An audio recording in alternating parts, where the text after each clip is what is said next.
네, 방금 이제 화면에서 3프로TV 데이터 센터가 보여서 뭔가 하시는 분들도 계실 텐데 저희가 지금 이제 준비 중에 있고요. 거의 다 이제 서비스를 이제 하기 위한 모든 준비는 이제 다 됐습니다. 그래서 여러분이 어떤 기업에 투자하실 때, 어떤 산업에 투자하실 때 여러 데이터들을 이제 뭐 무슨 리포트라든지 이런 걸 통해서 보시기도 하고 뭐 재무제표 같은 거 좀 보실 텐데 그런 모든 정보를 투자에 관련된 아주 디테일한 정보까지 다 제공해드리는 그런 서비스를 저희가 지금 준비하고 있습니다. 실제로 이제 외국인 투자들이 한국 기업에 투자할 때 뭐 HTS 보고 하질 않을 거 아니에요. 근데 여러 가지 이제 자료들을 보는데 예를 들면 현대자동차다. 딱 들어가서 현대자동차 글로벌 팩토리들이 있을 거 아니에요. 거기에 지금 출하 상태까지 다 볼 수 있어요. 그래서 실제로 굉장히 많은 외국인 투자자들이 한국 기업에 투자할 때 지금 여러분께 말씀드리는 3프로TV 앱에 들어가 있는 빅파이낸스 이 앱을 쓰고 있거든요. 그래서 여러분들을 위해서 저희가 아주 독점으로 그래서 볼 수 있도록 물론 이제 멤버십에서 볼 수 있습니다만은 한번 저희가 시연을 할 수 있도록 그렇게 해보죠. 네. 자 그리고 저희 5년 됐다고 하니까 블랙오렌지님이 또 감사합니다. 5만 원의 한돈을 또 쏴주셨습니다. 고맙습니다.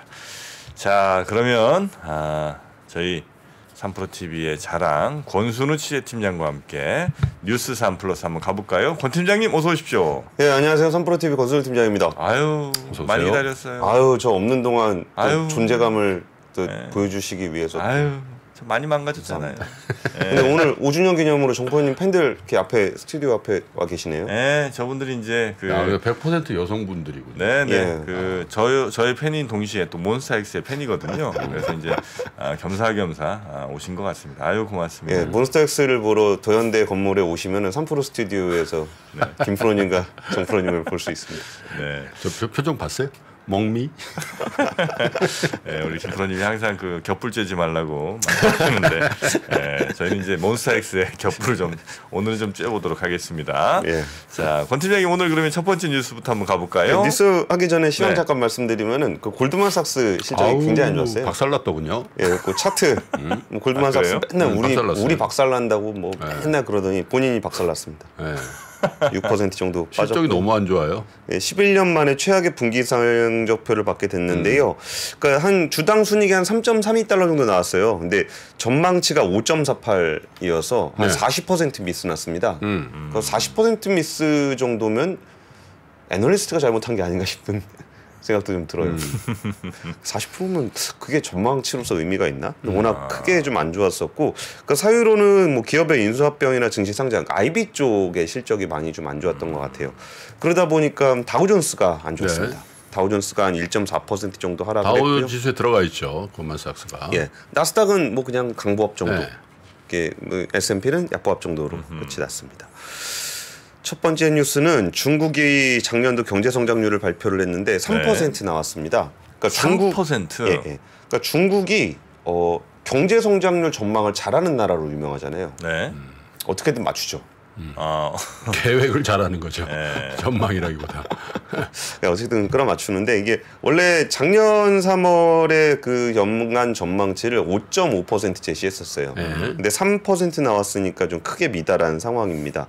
근데 뭐 중국 정부가 그랬다는 거지 뭐 그 세계은행이라든지 블룸버그 통신 같은 데들은 예상치를 한 2.7에서 2.8 정도 얘기를 했었거든요. 근데 3 나왔으니까 예상보다는 잘 나온 겁니다. 뭐 이 정도는 좀 잘 나왔다고 보셔도 될 것 같고 한 4분기에 전년 동기 대비 GDP 증가율 2.9% 나왔거든요. 이게 표 한번 같이 보시면은 이게 1분기에 괜찮았어요. 1분기에 전년 동기 기저 효과가 있어서 좀 괜찮았는데 2분기를 다들 아시다시피 상하이 봉쇄가 있었습니다. 그래서 상하이 봉쇄에 안 좋았다 3분기 나오고 4분기 이렇게 나왔는데 이 정도면은 이전에 비하면은 그러니까 코로나19 이전에 비하면은 반토막 난 거예요. 여기 요 선이 4분기 지금 4분기를 기준선으로 한 거거든요. 네. 그럼 그 뒤에가 보면은 다 한 반토막 났다라고 보시면 될 것 같아요. 그래서 그 2022년 중국의 GDP 성장률은 그 2020년보다는 높지만, 그러니까 이게 어느 정도 수준이냐면 이전에, 그러니까 지금보다 낮은 수준이 언제냐? 문화대혁명. 1966년에서 모택동 때, 예, 그때 정도입니다. 그러니까 그때 이후로 가장 낮은 수준이에요. 그리고 중국이 연간 경제 성장률을 목표한 거를 달성하지 못했던 어닝 쇼크를 달성한 거는 1994년 이후에 98년과 2014년에 이어 두 번째인데요. 98년에는 8% 제시했다가 7.8 나왔어요. 그럼 뭐 거의 그거야 뭐 맞춘 거네요. 네. 2014년에는 7.5% 내외라고 제시를 했는데 7.4 나왔습니다. 그것도 뭐. 근데 이번에는 5.5 제시했는데 3 나온 거거든요. 그러니까 많이 미달한 거라고 보셔도 될 것 같아요. 네네. 그리고 여기와 더불어서 국가통계국이 GDP 발표하면서 인구 발표했는데요. 61년 만에 처음으로 감소했습니다. 그럼 61년 전에는 무슨 일이 있었냐? 대약진 운동이 있었습니다. 마오쩌둥의 대약진 운동 이후에 처음으로 인구가 감소한 거예요. 그때 뭐 이렇게 농민분들 아사 사태 막 일어나고 있을 때 그때는 그렇죠. 역사적인 참사였었죠. 그때 이후로 우리가 잘 모르지만 그때 굉장히 많은 사람들이 기아로 죽었다는 거 아니에요? 수천만 명 뭐 이렇게 아마 얘기가 나왔던 것 같습니다. 거의 인류 역사상 가장 많은 사람이 죽은 사건일 거예요. 그러니까 뭐 제가 알기로는 그렇습니다. 그러니까 인구가 얼마 나왔냐면은 14억 1,175만 명. 그러니까 2021년 말 기준으로 14억 1,260만 명보다 85만 명이 줄었습니다. 그러니까 이게 좀 적지 않은 숫자예요. 그 연령별 비중 이것도 되게 중요한데 이른바 우리가 경제활동 인구라고 불리는 16세에서 59세 노동 연령이 있잖아요. 여기가 62%를 차지했는데 10년 전에 한 70% 정도 됐어요. 경제활동 인구가 70%에서 62%로 줄어든 거예요. 중국도 이제 고령화 사회로 이제 접어드는 거죠. 굉장히 급격하게 변하고 있습니다. 60세 이상 인구가 19.8%, 65세 이상이 14.9%. 그러면서 노령 인구가 굉장히 늘어나는 모습을 보였고요. 그리고 이제 그 젊은 층의 출산과 결혼 비율이 굉장히 낮아지고 있어요. 그리고 이 가운데 코로나19 확산으로 사망자가 급증했을 거라는 추정이 나와요. 정확히 발표를 안 해요, 근데. 근데 여기서 그나마 좀 새로 발표했던 게 병원 내 코로나19 감염 사망자가 6만 명 정도 된다. 그러니까 지난달 8일부터 이달 12일까지 코로나19 제로 코로나 정책을 폐지한 이유가 되겠죠. 그 사이에 6만 명 죽었다고. 6만 명인데 이것도 병원에 거의 안 가게 바꿨잖아요. 제로 코로나 폐지하면서. 그러니까 집에서 사망한 사람들은 포함을 하지 않은 걸로 보여요. 그래서 영국의 의료 데이터 업체는 해당 기간 동안 중국 내 사망자를 58만 4천 명 예상하고 있거든요. 그 짧은 기간에. 근데 코로나 전체 기간에 미국 사람이 코로나 직접 사인으로 죽은 게 110만 명 정도 되거든요. 그렇죠. 그러니까 3년 정도 되는 기간에. 근데 중국은 뭐 4천 명 이랬으니까요. 근데 그 기간 동안 중국의 의료기관 통계로 6만 명, 영국 데이터 분석 기관이 추정한 거는 58만 4천 명 정도 된다고 합니다. 그래서 올해 인구가 만약에 나오게 된다면 인도가 중국보다 더 많아질 거다. 뭐 인도 관련해서는 저희가 또 인도의 인구 역전을 또 컨텐츠로 저희 하는 게 있으니까요. 그래요? 벌써? 다 해놨죠. 인도에 대해서는 그것만 보면 돼요. 남아시아 인사이드. 그것만 보시면. 특히나 그 인도 인구에 관련해서는 이번에 또 우리 최니영 박사의 지구원연구소에서도 좀 다루기도 했고요. 그렇군요. 중국이 3.3 나왔다. 정프로 이거 아주 긍정적인 또 메시지로 봅니다. 그런가요? 어떻게 올해 들어서 모든 걸 다 긍정적으로 보십니까? 자, 보세요. 이 중국 정부가 3.3을 발표했다는 거는 이전에도 이제 목표치 못할 때가 적지 않아 있었을 텐데 이번엔 진짜 확실하게 못한 걸 이제 밝힌 거 아니겠습니까? 역전시켜야 된다. 그러면 새로운 경기 부양책을 강력하게 시행할 수 있는 명분을 주는 거죠. 중국 정부는 지금 이렇게 됐으니까 경제 성장을 위해서 이런 정책들을 과감하게 그렇다면 정부로는 이거는 긍정적인 신호다. 그러니까 지금은 코로나 때문에 3.3이 나왔고 제로 코로나 정책으로 전환한 이후에 기저 효과를 확 보여준다. 3.3입니까? 3.0입니까? 3.0이네. 3.0. 아니 왜 두 분 다 그러니까 제가 한번 말해주세요. 이 큰 나라의 경제 성장률을 0.3% 포인트를 왔다 갔다 하게 만들어요. 그러니까 목표치가 5.5. 실제 나온 데이터가 3.0 그리고 4분기가 2.9 이렇게 3% 성장했네. 3%. 네. 자, 3% 성장했네요. 3% 성장해야죠. 네. 그럼 두 번째 뉴스 한번 볼까요? 40년 만에 최대 물가에 일본 기업들이 인플레이션 수당을 지급하고 있다라는 얘기가 나왔어요. 근데 사실 이거는 그냥 뭐 말 그대로 뉴스고 뭐 미쓰비시 자동차가 뭐 물가 상승 고려해서 1인당 한 10만 엔 정도 약 100만 원 정도를 좀 지급을 하고 있다 그런 건데 그거보다 지금 중요하게 좀 보이고 있는 지표가 지금 10년 일본 10년 국채 수익률 표거든요. 네. 이게 이전에 BOJ가 2.5 플러스 마이너스 2.5에서 플러스 마이너스 0.5로 바꾸면서 이거는 자기네 완화 아니다. 그냥 뭐 변동폭만 키운 거다 그랬는데 그 폭을 그냥 0.25에서 0.5로 바꾼 거죠. 플러스 마이너스. 플러스 마이너스. 네. 그러니까 밑으로도 바꾼 거니까 바꾼 거 없다라 그랬는데 시장에서는 그냥 이거 풀어준 걸로 다들 인식했거든요. 네. 그러니까 바로 위로 붙었어요. 근데 문제는 5가 넘어간다는 거, 0.5가 넘어간다는 거예요. 요 끝에 표, 요 끝에 요거 별거 아닌 것처럼 보이시죠? 여기 조금 이렇게 올라와 있는 거. 이것 때문에 들어간 돈이 그냥 뭐 수조 원대로 지금 돈이 들어가고 있어요. 일본은행에서 지금 0.5 넘어가면 다 사들이고 있거든요, 국채를. 네네네. 그래서 올해 1월에만 국채 매입액이 17조 엔. 그러니까 거의 뭐 170조 원 뭐 이렇게 되는 거죠. 그러니까 이게 지금 일본은행이 오늘하고 내일 해서 어제하고 오늘까지 해가지고 금융정책 결정회의 하고 있거든요. 이게 지금 물가가 40년 만에 최대치로 올라와 있고 지금 일본은 전방위적인 거시 정책들을 펴고 있어요. 그러니까 일본 정부가 나서서 기업들한테 임금 올려줘라. 니네 빨리 임금 올려주라는 얘기 막 하고 있고 네. 그 대표적인 경제단체들이죠. 게이단렌. 그러니까 우리나라로 치면 정경련 같은 대기업 그렇죠. 집단이잖아요. 네. 근데 여기서도 지금 빨리 임금 올려주라고 막 그런 얘기 하고 있어요. 정경련에서 한국 정경련에서 예. 기업들한테 통신문 보내서 뭐 하세요? 그 임금 안 올리 이런 거예요 지금. 그러니까 이게 원래 이렇게 반대로 돼야 되는 거잖아요. 반대로 돼야 되지. 노조에서 올려달라. 그래. 노조에서 올려달라 그러고 기업에서는 안 올려준다 그러고 막 그래야 되는데 그러다 보니까 지금 뭐 이렇게 그 회사별로 한 월급의 10,000엔 이상씩은 다들 특별수당으로 지급을 하고 있고요. 중요한 게 이제 봄 되면 춘투라고 불리는 임금 협상 시기가 오잖아요. 그러니까 지금 일본에서는 근데 이게 참 설명하기 어려운 부분들이 많아요. 이렇게 아니 뭐 인플레이션 때문에 걱정이라는데 왜 임금을 올리라 그래? 네. 임금이 올라가면 물가를 또 자극할 위험이 있잖아요. 근데 그런 와중에 지금 일본 금리는 또 이렇게 막 엄청나게 튀어 올라가고 있고 네. 그거 이상 되는 거는 일본은행이 다 사들이고 있어서 일본은행이 지금 이제 18일이니까 오늘이겠죠. 그 구로다 총재가 뭐 발표를 해야 되거든요 오늘. 그렇죠. 그러니까 어떤 얘기 할 거냐에 따라서 시장이 굉장히 좀 예민하게 좀 보고 있어요.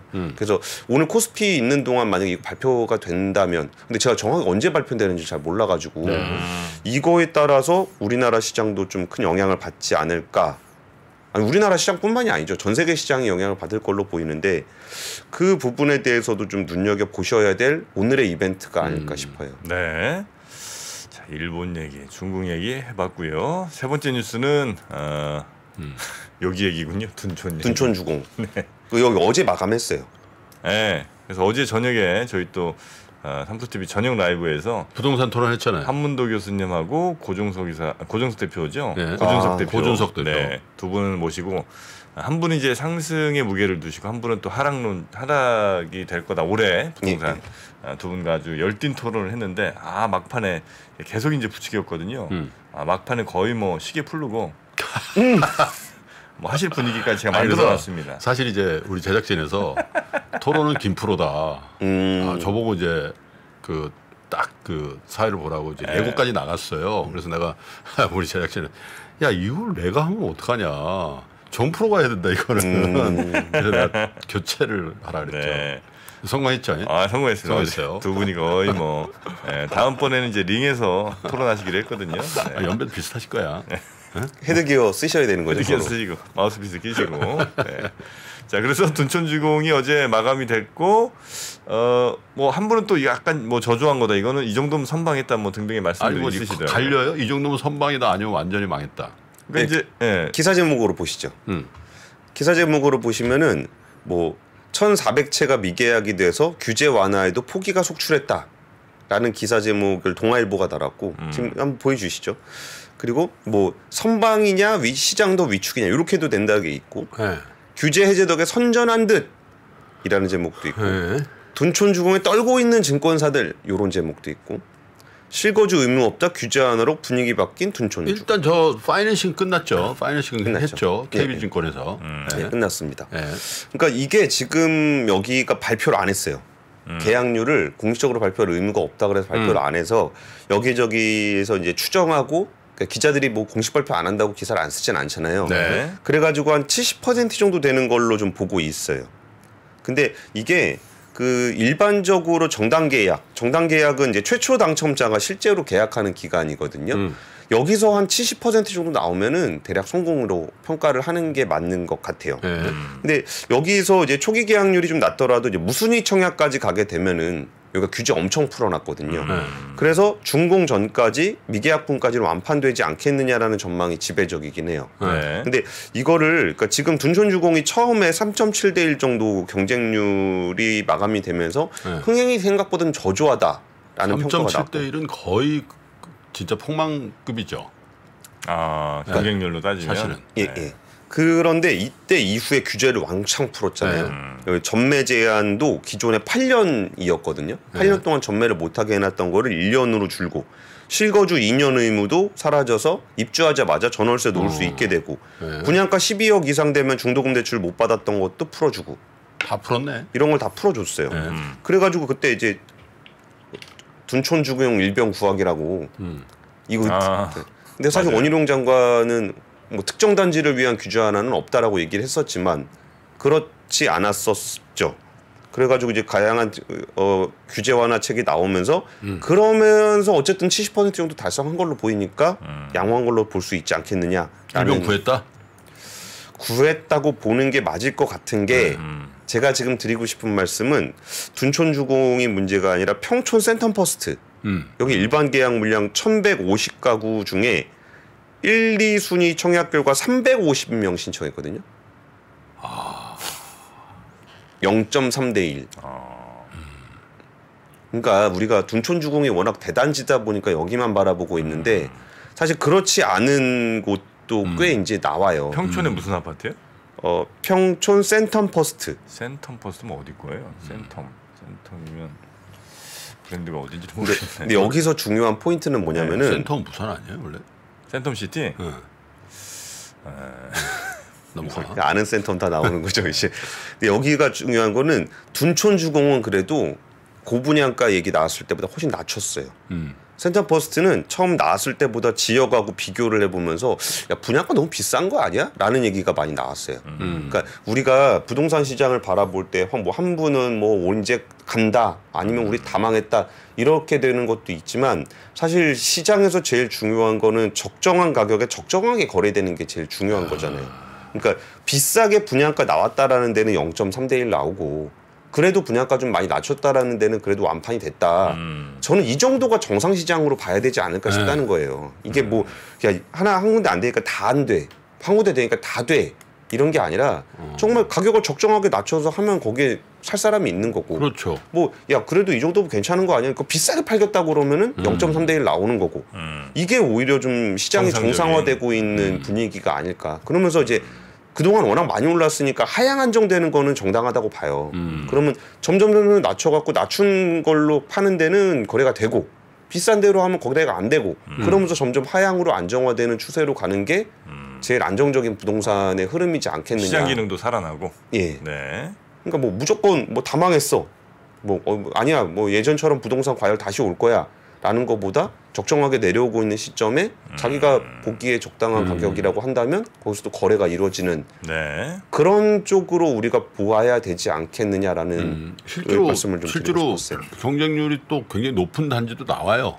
예, 나와요. 간헐적으로. 예. 그러니까 뭐 완전히 없고 완전히 뭐 좋고 그런 게 아니라 그 입지라든지 뭐 예를 들면 뭐 그런 것들 주변 단지와의 시세 뭐 이런 것들을 보고 야 이건 뭐 괜찮다 그러면 이제 들어가고 사실 그런 시장이 맞는 거죠. 그렇죠. 네? 그리고 이제 그러니까 강동구 길동에 있는 재건축 단지 강동 헤리티지자이 같은 경우에 네. 여기가 25평 7억 나왔거든요. 네. 25평 7억이면 좀 저렴한 편 아니에요? 저렴한 편이죠. 같은 강동구네. 예. 물론 길동하고 뭐 둔촌하고 뭐 입지가 좀 다를 수 있지만. 예, 예. 그래서 거기도 그냥 바로 완판됐어요. 그러니까 이게 우리가 시장을 바라볼 때 항상 이렇게 전체에만 바라보고 베팅을 하듯이 얘기할 필요가 별로 없으시다는 거죠. 이렇게 좀 실거주 하시는 분들은 자기가 눈여겨보고 있다가 싸게 나온 데 있으면은 매입하실 수도 있고 뭐 그렇지 않고 뭐 비싸게 팔아야 되겠다고 버티는 데가 있다면 거기는 당연히 계약이 안 되겠죠. 그리고 그런 모습들을 오히려 둔촌주공보다는 좀 넓게 보시는 것이 더 필요하지 않겠나. 어제도 둔촌주공을 보면서 가슴 졸였던 게 이제 그 중소형 금융회사들. 아, 그렇죠. 네, 그런 건데 살짝 좀 긴장하겠네요, 그죠? 네. 뭐 PF라든지 뭐 이런 거. 둔주보다도 더 안 좋은 사이트를 가지고 있는 PF들 많으니까. 둔주는 그래도 좋은 입지죠. 예. 그렇지. 자, 이상입니다. 안녕하세요, 저 김프로 김동환입니다. 올해도 많은 분들이 우리 청년들의 자립을 지원하기 위해서 3프로 다이어리를 구매해 주셨습니다. 그 따뜻한 마음에 저희가 보답하기 위해서 작은 성의를 준비했습니다. 다이어리를 구매해 주신 분들 중에 추첨을 통해서 김프로가 정말 소중하게 생각하는 그룹 NCT의 사인이 다 들어가 있는 앨범도 드리고요. 그리고 2프로와의 식사권, 정프로의 선글라스, 그리고 김효진 위원의 추천도서 3권 등 다양한 선물을 추첨을 통해서 드릴 예정입니다. 여러 권 구매해 주시는 분들을 위해서 2024년도 다이어리에 여러분들의 이름을 조그맣게나마 새겨서 그 감사함을 기억하겠습니다. 이웃과 따뜻한 마음을 나누는 연말연시가 되길 기원하고요. 새해에도 큰 부자 되시기를 기원하겠습니다. 늘 감사드립니다.